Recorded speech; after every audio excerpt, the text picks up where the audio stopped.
Bismillahirrahmanirrahim. Assalamualaikum warahmatullahi wabarakatuh. Saya atas nama Muhammad Arlis, NIM 2166025. Saya akan menjelaskan mata kuliah sumber daya energi dan mineral dengan dosen pengampu Anak Irada Laude Malim, Sarjana Teknik, Magister Teknik. Mungkin lanjut saja ke penjelasan materi.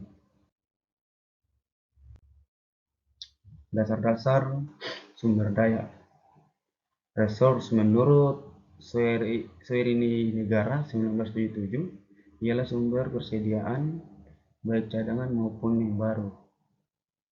Dari segi ekonomi, sumber daya dapat diartikan sebagai suatu input dalam suatu produksi. Bieshop dan Townsend 1958 dalam Soerini Negara 1977. Sumber daya mineral menurut Standar Nasional Indonesia atau SNI, sumber daya mineral adalah endapan mineral yang diharapkan dapat dimanfaatkan secara nyata. Dan secara umum mineral terdiri dari beberapa, yaitu satu, sumber daya mineral hipotetik. Kedua, sumber daya mineral teraka. Yang ketiga, sumber daya mineral terunjuk. Yang keempat, sumber daya mineral terukur. Yang kelima, sumber daya mineral prakelayakan. Yang keenam, sumber daya mineral kelayakan. Sumber daya energi seperti halnya mineral, komponen fundamental dalam kehidupan kita sehari-hari. Dan setiap hari kita menggunakan energi atau tenaga dalam beberapa bentuk. Semakin tinggi produk dari dekomposisi bahan organik yang terdapat dalam sedimen. Hampir 60% semua minyak dan gas yang ditemukan selama ini ada lapisan berumur Cenozoik, migris petroleum, seperti pada air tanah,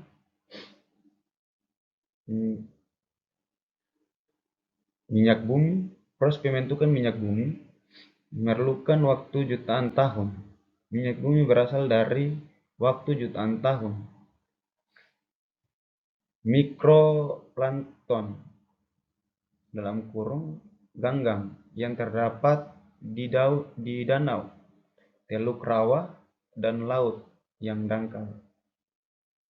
Gas alam merupakan campuran beberapa hidrokarbon dengan kadar karbon yang kecil, terutama metan, propan, dan butan yang digunakan sebagai bahan bakar.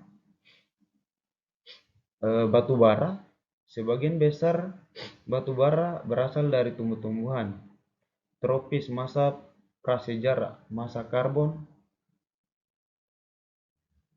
Tumbuhan tersebut tertimbun hingga berada di dalam lapisan batuan sedimen.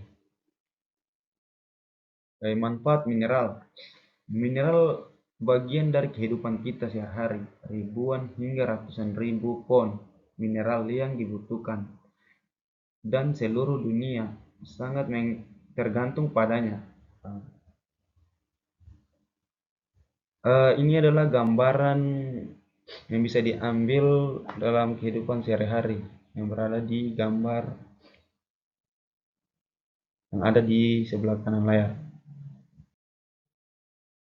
Kita masuk di materi bahan galian. Bahan galian merupakan suatu bahan yang sangat esensial bagi berkelanjutan hidup umat manusia. Seluruh aspek kebutuhan untuk kelangsungan hidup sangat tergantung pada bahan galian. Oleh karena itu, bahan galian yang termasuk sumber daya alam merupakan domain nasional yang pengaturannya dilakukan secara ketat oleh negara. Negara kita menetapkan peraturan bahwa segala bahan galian yang terdapat dalam wilayah hukum pertambangan Indonesia yang merupakan endapan alam sebagai karunia Tuhan Yang Maha Esa adalah kekayaan nasional bangsa Indonesia dan oleh karenanya dipergunakan oleh negara untuk sebesar-besar kemakmuran rakyat.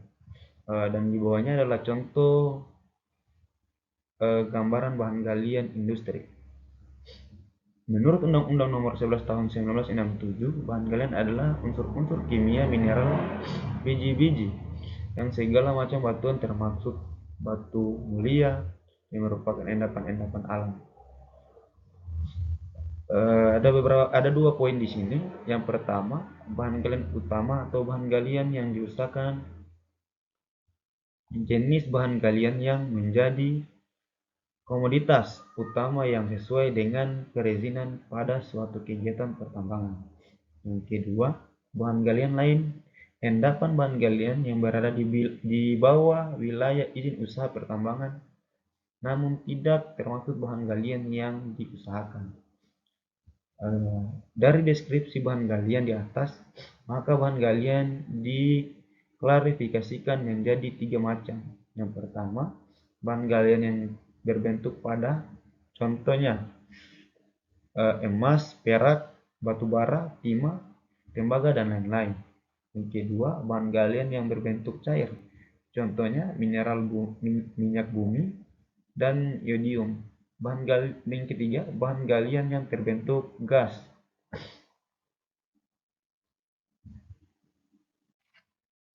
Nah, kita lanjut di materi pengolahan bahan galian. Berdasarkan kenyataan bahwa bahan-bahan galian itu berubah-ubah nilai dan kegunaannya, melihat keadaan waktu dan perkembangan teknik, maka pemerintah Indonesia berusaha mengatur secara sistematis dan kemudian dituangkan dalam Peraturan Pemerintah Pengganti Undang-Undang Nomor 37 Tahun 1960 Pasal 3 tentang Pertambangan (Lembaran Negara Tahun 1960 Nomor 119 Tambahan Lembaran Negara Nomor 255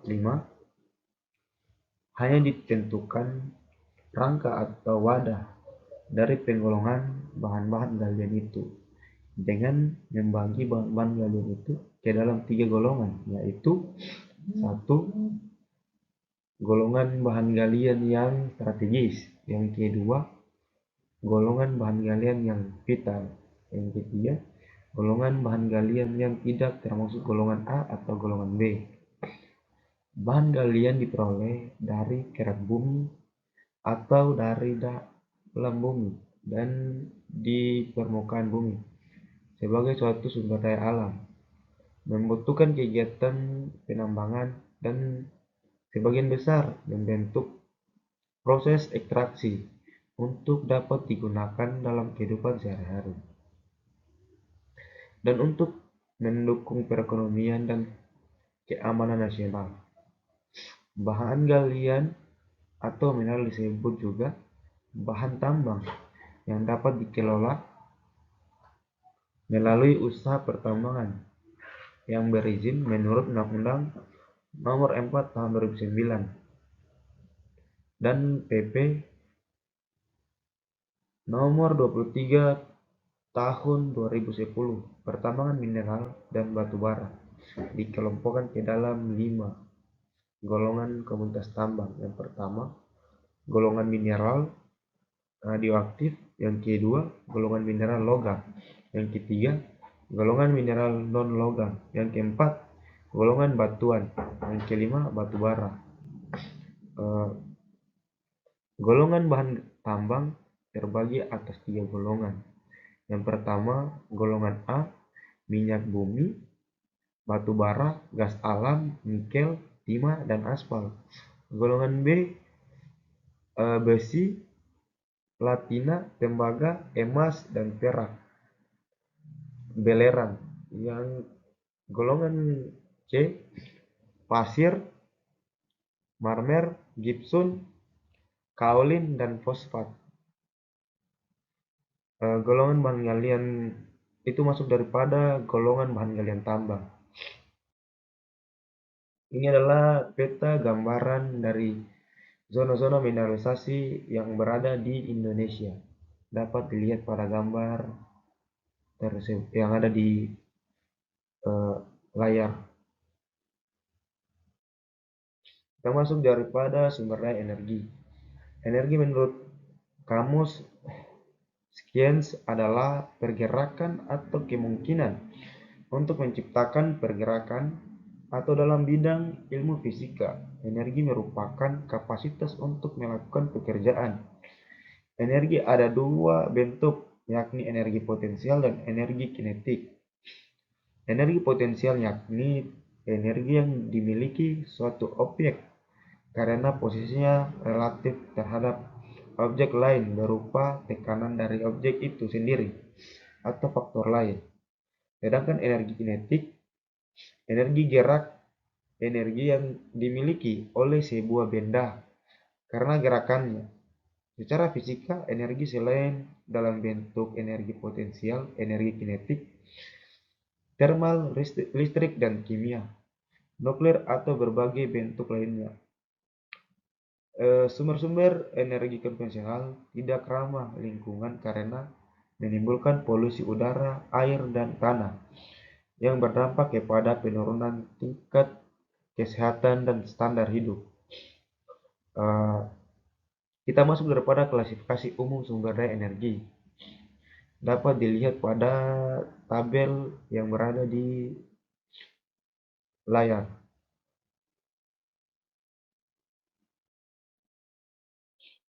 Kita masuk daripada bahan bakar fosil. Bahan bakar fosil adalah bahan bakar yang dihasilkan dari proses fosilisasi jaringan hidup setelah jutaan tahun.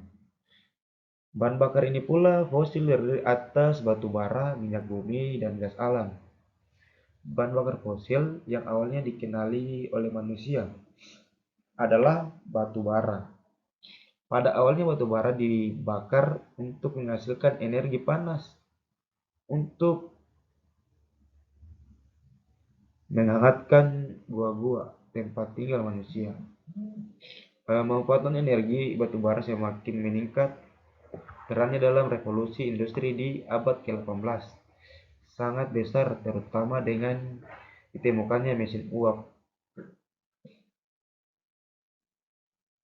Selanjutnya, revolusi energi berikutnya, kemampuan untuk menghasilkan listrik dan mengirimkannya dalam jarak jauh yang dikembangkan oleh fisikawan yang kemudian memahami bagaimana menghasilkan listrik atau skala besar. Yang gambar di bawah adalah evolusi sumber daya energi yang dapat dilihat pada gambar.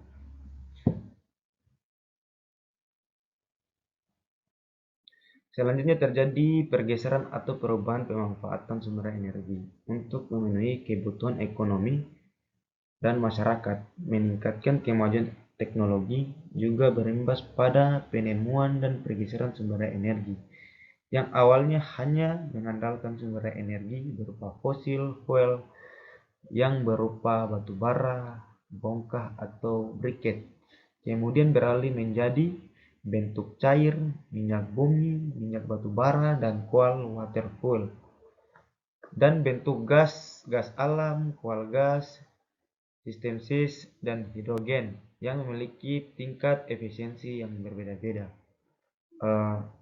Dapat diperkiraan gambar global energi sistem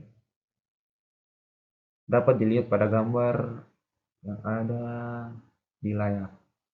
Jika dilihat dari beberapa produksi minyak bumi yang mencapai pada tahun 2010, gambar sebelumnya, dan masih terus meningkat hingga tahun 2020.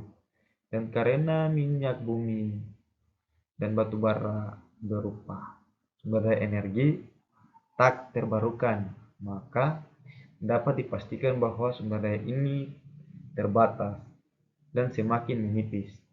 Setelah mencapai puncaknya, maka selanjutnya produksi akan terus menurun hingga sumber daya tersebut habis. Terbukti beberapa ladang minyak di dunia produksi semakin menurun karena cadangan yang semakin menipis. Dapat dilihat pada produksi minyak bumi pada gambar di layar.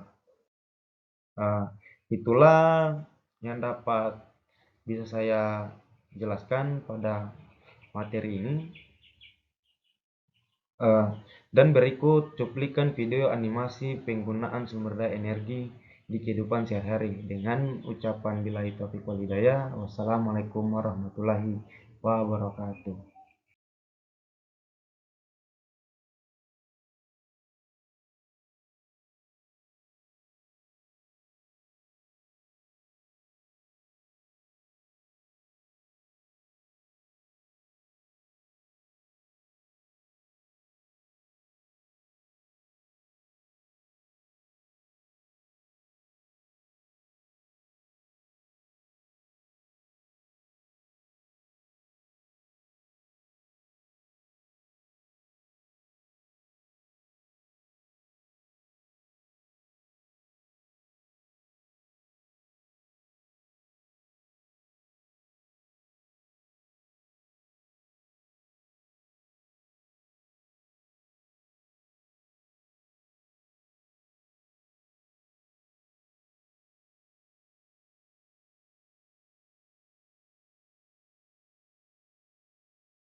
Coba lihat, di sekeliling kita banyak sekali energi. TV, lampu, kipas angin membutuhkan listrik untuk menyala. Ibu juga membutuhkan gas untuk memasak. Mobil dan motor juga membutuhkan bensin untuk dapat bergerak. Sepeda juga membutuhkan energi untuk bisa bergerak. Dari mana? Ya dari tenaga kayuhan kamu. Ketika kamu makan, kamu juga mendapatkan energi yang bisa kamu gunakan untuk bermain maupun belajar. Seperti yang kamu lihat, energi sangat penting untuk kehidupan kita. Tapi tahukah kamu bahwa hampir semua sumber energi yang kita gunakan sekarang didapat dari bahan bakar fosil seperti batu bara, minyak bumi, dan gas alam. Jutaan tahun yang lalu, bahkan sebelum dinosaurus ada, di bumi terdapat makhluk hidup. Mereka menyerap sinar matahari dan menghasilkan energi lewat fotosintesis. Ketika mati, lalu mereka tertimbun ke dasar laut dan energi tersebut masih tersimpan di dalam jasad mereka. Jutaan tahun kemudian, energi dari sinilah yang kita pakai saat ini dalam bentuk batu bara, minyak bumi, dan gas alam. Pemakaian bahan bakar fosil ini punya dampak buruk bagi bumi kita karena akan menghasilkan polusi yang dapat mencemari udara, air, dan tanah kita. Dan juga membuat bumi kita semakin panas. Berita terburuknya, bahan bakar fosil ini jumlahnya sangat terbatas. Sehingga kalau kita gunakan terus-menerus akan habis suatu saat. Menyeramkan bukan? Untungnya sekarang sudah ada yang namanya sumber energi terbarukan, yaitu sumber energi yang tersedia dari alam dan dalam jangka waktu yang relatif panjang. Sehingga kita tidak perlu khawatir akan kehabisan. Yuk kita kenali sumber energi ini satu persatu. Energi surya.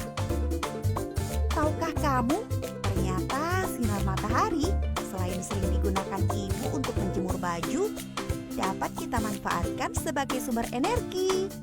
Yuk kita lihat cara kerjanya. Pertama, panel surya akan menyerap sinar matahari. Semakin terang sinar matahari, semakin besar energi yang bisa dimanfaatkan. Lalu, sel-sel pada panel surya akan mengubah energi panas dari sinar matahari menjadi energi listrik. Listrik tersebut dapat kita gunakan untuk menyalakan alat elektronik di rumah kita. Dengan teknologi yang ada sekarang, dua panel surya dengan ukuran masing-masing sebesar papan tulis kita di kelas dapat menghasilkan energi yang dapat memenuhi kebutuhan listrik lebih dari satu rumah. Energi angin. Angin selain bisa kita gunakan untuk bermain layangan, juga bisa kita manfaatkan menjadi sumber energi. Yuk kita lihat caranya. Pertama, angin yang tertiup kencang akan memutar baling-baling pada kincir angin. Sama seperti kita meniup baling-baling kertas. Baling-baling ini akan terhubung dengan roda gigi yang fungsinya akan mempercepat putaran dari baling-baling.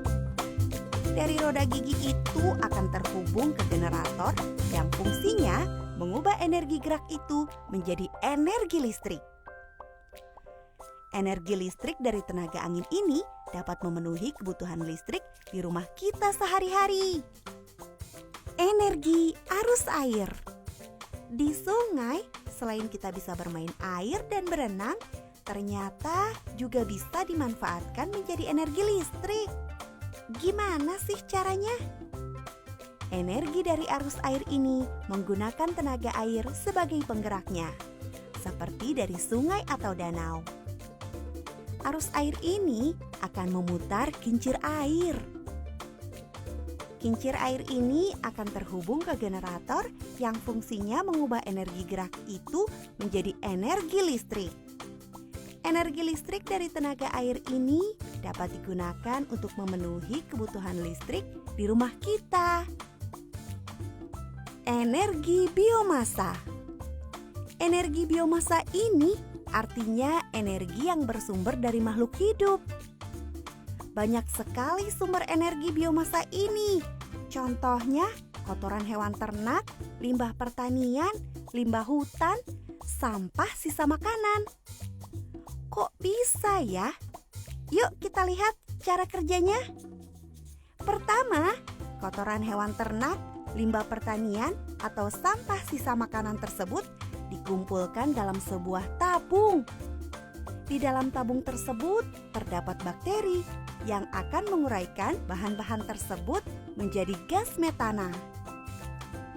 Gas metana ini akan ditampung pada tabung penyimpanan gas yang siap menjadi bahan bakar, seperti untuk memasak dengan kompor atau menjadi energi listrik yang dihasilkan lewat generator. Lalu, bahan sisa proses ini pun dapat dimanfaatkan menjadi pupuk untuk menyuburkan tanaman. Sangat bermanfaat ya. Jadi, banyak sekali kan sumber energi terbarukan di sekitar kita? Jika kita bisa memanfaatkan semua itu dengan baik, bukan tidak mungkin di masa depan kita tidak lagi bergantung dengan energi dari bahan bakar fosil. Sehingga sambil menikmati energi listrik yang dihasilkan, bumi kita pun juga akan lebih terjaga. Seru kan teman-teman? Yuk kita belajar lebih giat lagi agar di masa depan kita bisa mengelola energi-energi terbarukan ini dengan semakin baik.